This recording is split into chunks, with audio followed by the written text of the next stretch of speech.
कपड़ा खोलता है तो देखकर हैरान रह जाता है कि उन फलियों में सोने के मोती होते हैं। ये देखकर उन दोनों की खुशी का कोई ठिकाना नहीं रहता। मिठे, ये तो फलियों में सोने के मोती है। हाँ हाँ बेगम, ये सोने के ही मोती हैं। अपनी तो निकल पड़ी। मिठे, इस चीज का किसी को ना पता लग बेबे, वरना वो हमसे सारी फलियां के ले जा बेंगे। बेगम तू इस बात को छोड़, ये सोच के हमारे पास बहुत सारे फलियों वाले सोने के मोती आ सकते हैं। ये मोटा बिट्टू जंगल में गया था तो जरूर वहाँ पे बहुत सारे दरख्त होंगे इसके। हाँ मिठे, ये तो तू बिल्कुल ठीक कह रहा है। चल अभी चलते हैं, जाकर जंगल से सारी फलियां तोड़ के लेके आते हैं। ठीक है बेगम, चल। फिर वो दोनों मियाँ बीवी उस जंगल की तरफ निकल जाते हैं और जब वो वहाँ पहुँचते हैं तो देखते हैं कि वहाँ तो आम सी खसखस की फलियों का दरख्त है। बेगम ये तो सोने की फलियां नहीं है बल्कि आम सी फलियां लग रही हैं। और मिठे, तू नीचे खड़ा होकर बातें बढ़ाता रहेगा, ऊपर जाके देख, शायद इनके अंदर सोने की फलियां हो बे। हाँ बेगम तू ठीक कह रही है, मैं अभी ऊपर चढ़ता हूँ। फिर मीठा उस दरख्त पर चढ़ जाता है लेकिन वहाँ तो कोई भी सोने की फलियां नहीं होती। और बेगम कोई भी सोने की फलियां नहीं है इनके अंदर, अब क्या करें? मिठे, तू यही फलियां तोड़ ले, शायद घर जाके सोने की बन जाबे। फिर मीठा वहाँ से काफी सारी फलियां तोड़ता है और वो उसे कपड़े में डालकर घर ले आते हैं। लेकिन जब वो उसे खोलते हैं तो अंदर से वैसी की वैसी निकलती हैं। उनको लगता है कि बिट्टू वो फलियां किसी और जंगल से लाया है। बेगम अब कैसे पता लगाएं कि वो ये फलियां कहाँ से तोड़कर लेकर आया था? मिठे, मेरे पास एक बहुत जबरदस्त आइडिया है। मैं इन फलियों का सालन बढ़ा के उनके घर लेके जाती हूँ, फिर भाड़े से उनसे पूछेंगी कि वो ये फलियां कहाँ से लेके आए हैं। वाह बेगम, बहुत कमाल का आइडिया है ये तो। चल जल्दी से सालन बना। फिर मीठा और नसीबो कैंची सालन बनाकर उसके घर निकल जाते हैं।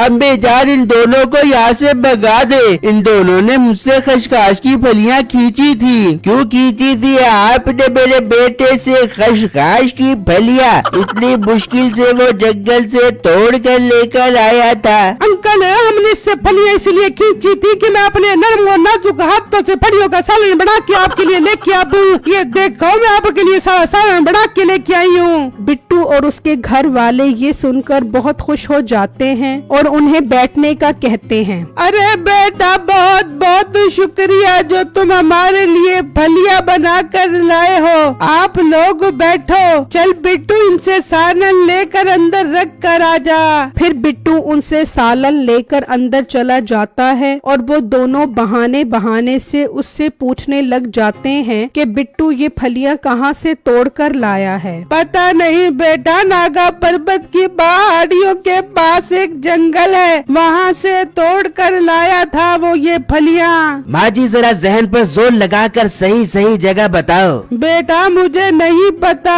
अभी बिट्टू आ जाएगा, उससे पूछ लेना। इतने में बिट्टू भी सालन रखकर आ जाता है और वो दोनों बिट्टू से उस जगह का पूछने के लिए जोर देने लग जाते हैं। बिट्टू को दाल में कुछ काला लगता है कि ये दोनों खसखस की फलियों के लिए इतने बेचैन क्यों हैं। फिर बिट्टू भी उन्हें उस जगह का बताता है और वो दोनों घर आ जाते हैं। देख ले मिट्टी, कितने सियाने लोग हैं, सही जगह नहीं बता रहे। हाँ बेगम, मैं तो समझ रहा था कि उसका पेट मोटा है तो उसका दिमाग भी मोटा होगा, लेकिन उसके दिमाग के अंदर तो चालाकी कूट कूट कर भरी पड़ी है। अब मिठे, उस सोने की फलियों के जंगल का पता कैसे लगवा बे? बेगम तू फिक्र न कर, मुझे अपना लोमड़ी जैसा शातिर दिमाग इस्तेमाल करने दे। मैं इस रात से पर्दा उठा कर रहूँगा। वहाँ जब रात होती है तो बिट्टू एक ही सोच में गुम होता है। यार ये बेटा और उसकी बीवी तो बहुत बदतमीज थे, फिर इन्हें बेरखना ख्याल कैसे आ गया और वो मेरे लिए खसखस की फलियां भी बना लाए। मुझे तो लगता है इन फलियों में ही कोई राज छुपा हुआ है। मैं कल दोबारा जंगल जाता हूँ। फिर जब सुबह होती है तो बिट्टू दोबारा जंगल के लिए निकलता है और वो पहुंचकर उस डंडे की मदद से खसखस की फलियां तोड़ता है और उसे कपड़े में डालकर घर ले आता है। बेटा ये तू क्या लेकर आ रहा है? अम्मी जान, जंगल से खसखस की फलियां लेकर आ रहा हूँ। अच्छा किया गया बेटा जो तू फलियां ले आया है, चल इन्हें निकाल, मैं धो देती हूँ। फिर जब वो कपड़ा खोलते हैं तो देखकर हैरान रह जाते हैं कि अंदर सोने की फलियां होती हैं।